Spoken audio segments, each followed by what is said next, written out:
और आचार्य मानतम स्वामी जी अपने स्तोत्रों के माध्यम से काव्य में भक्ति के रूप में कह रहे हैं, त्रिजगदीश्वर है तीनों लोगों के ईश्वर, है तीनों लोगों के नाथ। तब माने आपके संपूर्ण मंडल शशांक किरे पूर्णिमा की चंद्रमंडल की, पूर्णिमा का जो चंद्रमंडल होता है ना, वे शुक्ल पक्ष का चंद्रमा बढ़ता हुआ कला कला पर पूर्णिमा के चंद्रमा की कला समूह के समान शुभ्रा माने उज्जवल, शुक्ल पक्ष के चंद्रमा के समान उज्जवल, गुणा माने गुण, त्रिभुवन माने तीनों लोकों को। हे भगवान, आपके जो बढ़ते हुए गुण है ना, वह तीनों लोकों को लंघयंती माने उल्लंघन करते हैं। ये माने जिन्होंने एकम माने एकमात्र नाथम आप जैसे स्वामी का, हे भगवान, जिन्होंने आप जैसे स्वामी का आश्रय लिया है, संस्कृता आश्रय लिया है, तान माने उन्हें यथेष्टम माने स्वेच्छानुसार, अपनी इच्छा के अनुसार संचरता विचरण करने से, कह माने कौन, निवार्यति माने रोक सकता है, अर्थात कोई नहीं।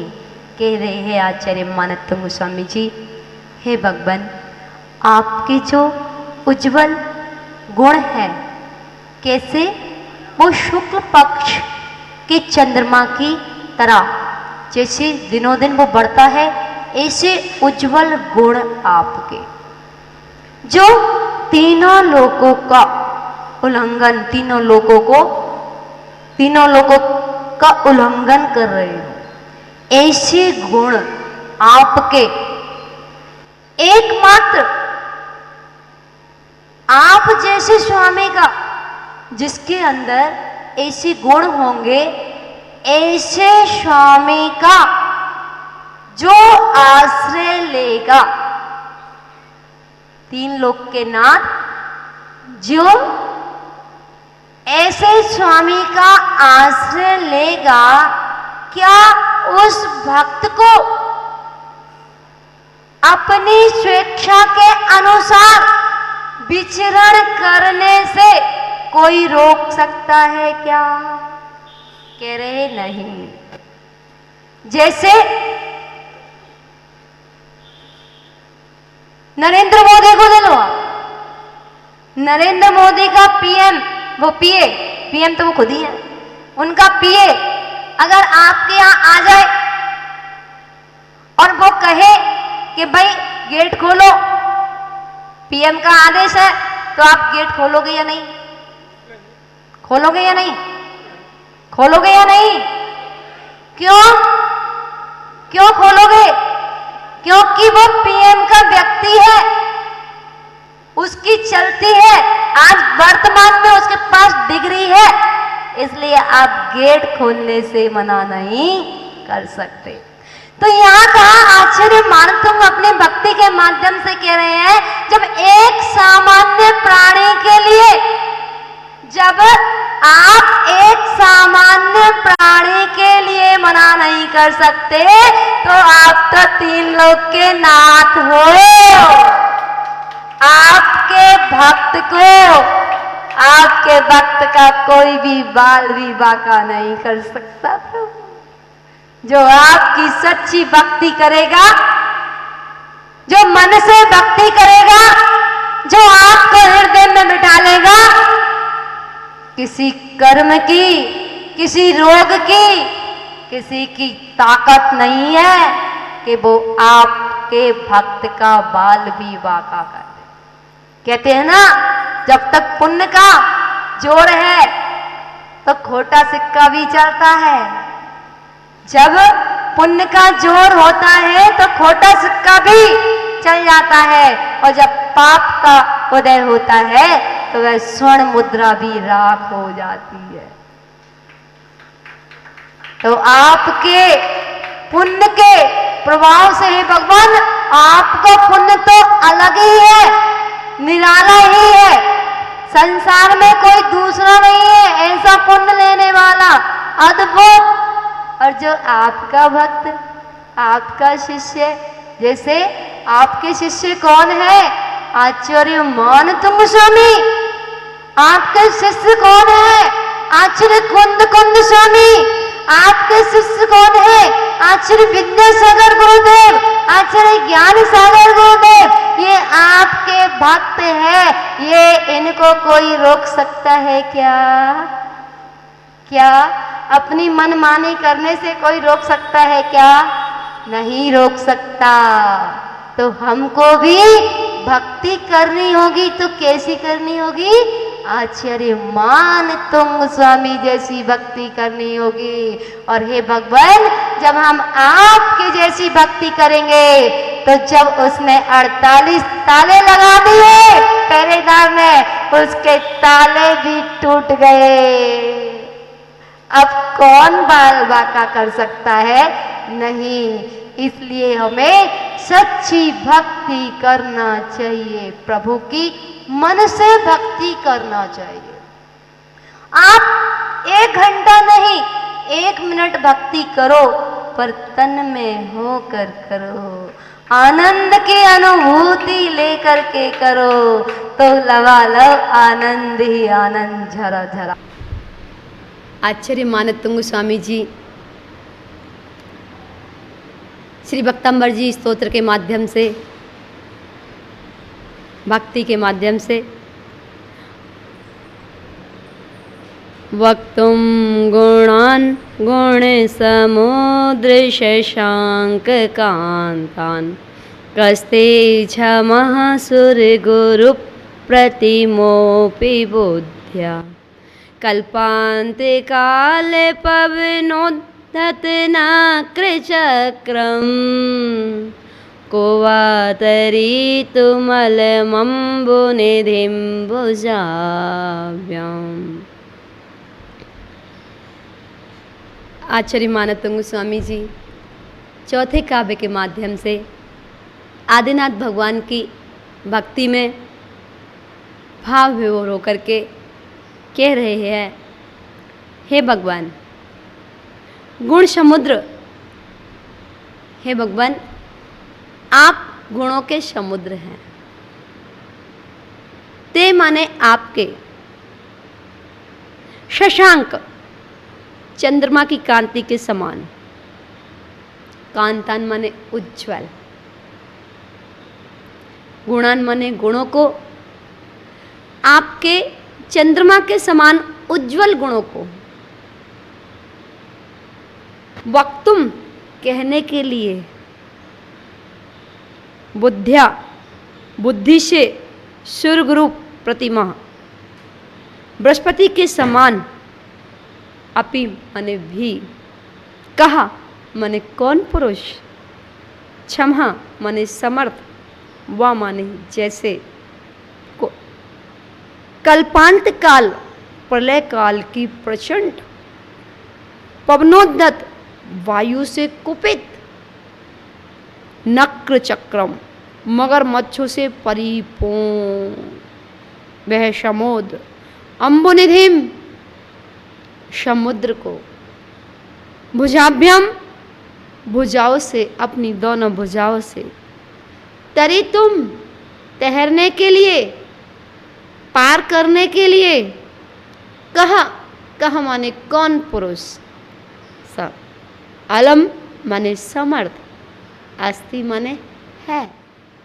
अर्थात उस मगरमच्छों से भरे हुए समुद्र को वायु से कुपित प्रलय काल की प्रचंड वायु से कुपित मगरमच्छों से परिपूर्ण समुद्र को अपनी दोनों भुजाओं से कौन पार कर सकता है? अर्थात कोई नहीं पार कर सकता। हे गुणों के सागर, हे गुणों के रत्नाकर, चंद्रकांति सम आपके उज्जवल गुणों को कहने में बृहस्पति के समान कौन समक्ष है? हे भगवान, जब आपके गुण बृहस्पति गुरु भी कहने में समर्थ नहीं है, तो संसार में कौन आपके गुणों का गान कर सकता है? उसकी उपमा दी कि जैसे वह समुद्र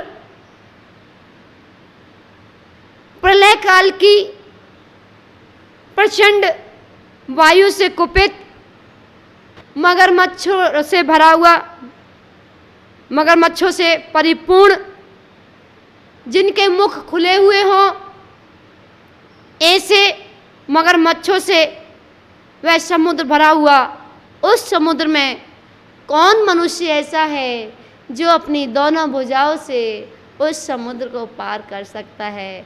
इसी प्रकार हे भगवान, आपके उज्जवल गुण को कौन कहने में समर्थ है? अर्थात कोई नहीं। इतनी लघुता आचार्य मानतुंग स्वामी जी भक्तंबर स्तोत्र के माध्यम से अपने चौथे काव्य में कह रहे हैं। कभी कभी लगता है कि आचार्य मानतुंग स्वामी ने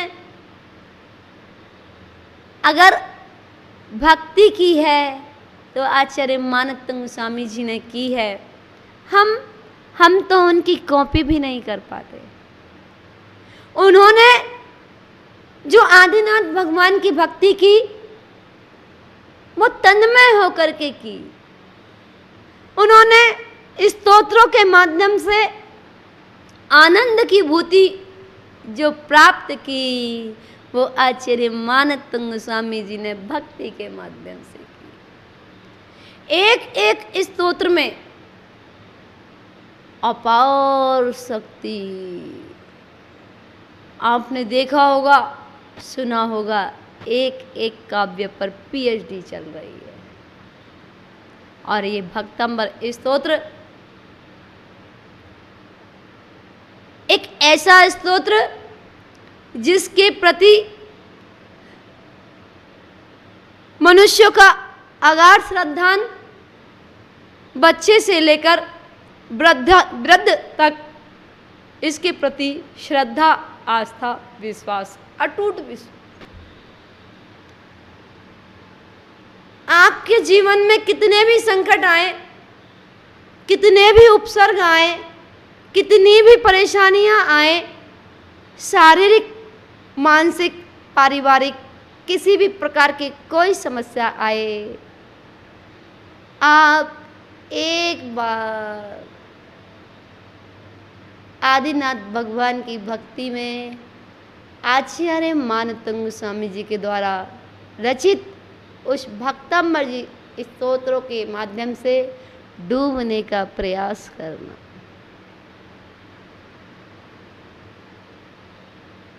इस स्तोत्र में आप जो चाहो वो प्राप्त कर सकते हैं। आचार्य मानतुंग स्वामी जी ने तो इसकी उपमा, इसकी महिमा, मोक्ष तक की प्राप्ति बताई। इस सांसारिक डिमांड आपकी छोटी मोटी सी, आप मांगते ही क्या हो? आप तो छोटी छोटी चीजें मांगते हो। भगवान मेरा ये कार्य हो जाए, भगवान मेरे व्यापार चल जाए, भगवान मेरा ये कार्य हो जाए, अन्य सारे स्वास्थ्य ठीक हो जाए, परिवार बढ़ाने के लिए, व्यापार बढ़ाने के लिए, ना जाने आप कौन कौन सी छोटी छोटी चीज़ें मांगते हो। मैं आपसे सिर्फ इतना ही कहना चाहूँगी अगर मांगना ही है तो कुछ ऐसा मांगिए ना कि फिर दोबारा मांगना ही ना पड़े। क्या छोटी मोटी चीज मांगते हो? मांगिए तो एक बार मांग लीजिए मन भर के, तद्गुण लब्धे।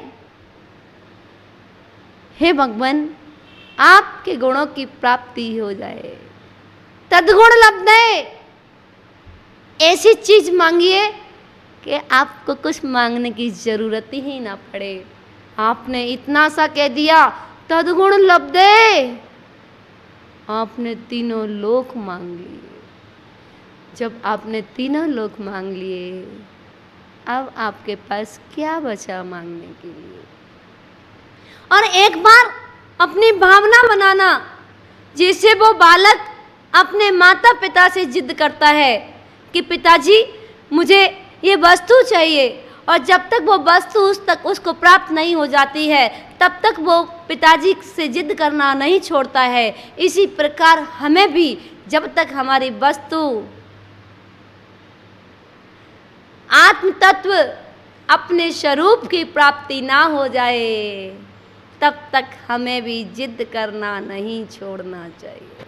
भगवान एक बार तद्गुण लब्धे, एक बार, मात्र एक बार मैं आपसे प्रार्थना करता हूँ, विनय करता हूँ, निवेदन करता हूँ, आग्रह करता हूँ कि एक बार मुझे सिद्धालय की यात्रा करा दो। मैं सचमुच कुछ नहीं मांगूंगा। मैं विश्वास दिलाता हूँ मैं आपसे और कुछ नहीं मांगूंगा। ऐसी भावना अपने अंदर होना चाहिए। वह इंद्र, स्वर्गों के इंद्र भी अनेक प्रकार की भक्तियां करते हैं। आप अपने बच्चों के तो एक दो नाम रखते हैं, उनसे प्यार से बुलाते हैं, और इंद्रदेव सहस्र नामों से पुकारा करते हैं। भगवान के वे अनंत गुण, एक एक गुण में डूबना। आप अरिहंत भगवान के जो 46 मूल गुण हैं उसके माध्यम से भक्ति करना। हे भगवान, आपके 46 मूल गुण वह 10 जन्म के, 10 केवल ज्ञान के, 14 देवकृत, 8 प्रातिहार्य और 4 अनंत चतुष्टय जैसे जो 46 मूल गुण हैं उनका चिंतन करना, उनके माध्यम से भक्ति करना और विचार करना कि